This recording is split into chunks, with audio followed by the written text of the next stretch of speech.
is that you that responds, or is there a staff that you have? And I just want to talk about that, and how when someone has a comment, a complaint, a suggestion, you don't just ignore it and let people just write stuff. You actually get right back to them. So I want to give you a chance to talk more about that. I have heard a lot of people mention that they've seen me responding on Facebook to people who have.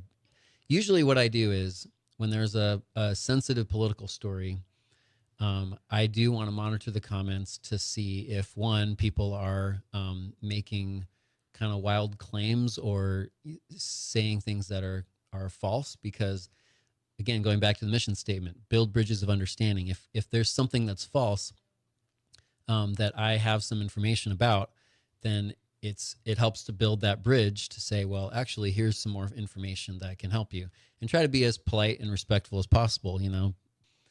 When people criticize the observer and say, like, oh, you're being biased, I don't go in there to,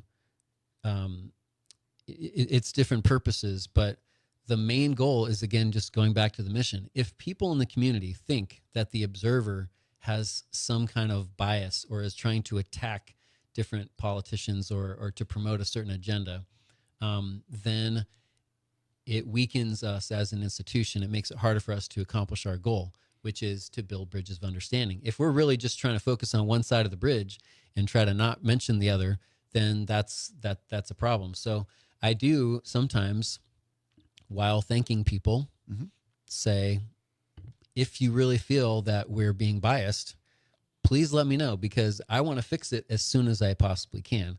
And I'm being sincere in that. And I've offered to meet with people, and I sign my comments.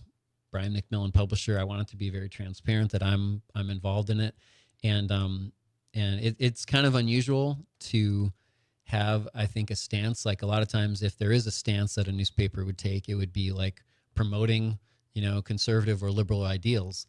And in some ways, that's kind of more sellable. It's easier to kind of build up your base. But we're trying something that is more of a build bridges of understanding.